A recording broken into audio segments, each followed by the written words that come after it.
अस्सलाम वालेकुम मोअज़्ज़ज़ नाज़रीन, तो कैसे हैं आप सब। आज हम बात करेंगे फ़लस्तीन की। जी हाँ, फ़लस्तीन की सूरत हाल बहुत दुखी और तकलीफ भी है, ख़ास तौर पर गुज़िश्ता कई दहाइयों से जारी जुल्म, सितम, जंग और इंसानी हक़ूक़ की खिलाफ वर्जियों की वजह से 1948 में इसराइल के क़याम के बाद लाखों फ़लस्तीनी अपने घरों से बेदखल कर दिए गए। उसे नकबा यानी तबाही कहा जाता है।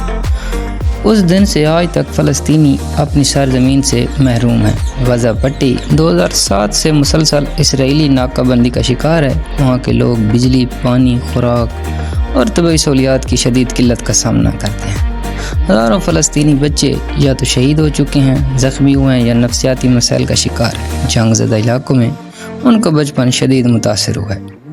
मस्जिद अक्सा जैसे मुक़द्दस मकामात पर बारहा हमले और बेहुरमती की गई, जिससे दुनिया भर के मुसलमानों के जज्बात को ठेस पहुँची। लाखों फ़लस्तीनी आज भी मुहाजिर कैंपों में रहने पर मजबूर हैं, जिन्हें बुनियादी सहूलियात तक हासिल नहीं।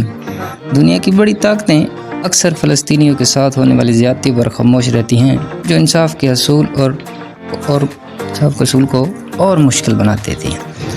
2023 से 24 की जंग में 14,500 से ज़ायद फ़लस्तीनी बच्चे शहीद हो चुके हैं। इनमें से अक्सर अपने घरों, स्कूलों या अस्पतालों में थे, जहां वो खुद को सबसे ज़्यादा महफूज समझते थे। एक फ़लस्तीनी माँ ने कहा, मैंने अपने बच्चे को बिस्तर पर सुलाया था, मगर वो सुबह मलबे तले से मिला। इसराइली बमबारी के बाद कई बार एक ही ख़ानदान के दर्जनों अफराद शहीद हो गए। बाज़ जगहों पर इज्तिमाई कब्रें खोदकर दर्जनों लाशें दफनाई गईं, क्योंकि शनाख्त बाकी न थी। गज़ा के बड़े अस्पताल जैसे अल शिफा और अल हाइली पर बमबारी की गई। मरीज़, नौमौलूद बच्चे और ज़ख्मी मलबे तले दफन हो गए।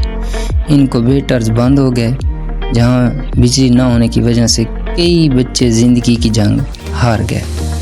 गज़ा के लाखों शहरी खाने के एक निवाले और पानी के एक घूंट को तरस रहे हैं। बच्चे खुश्क रोटियां या घास खाकर जिंदा रहने की कोशिश करते हैं। अक़वाम मुत्तहिदा ने कहा, गज़ा में कहत इंसानों की बनाई हुई तबाही है, कुदरती नहीं।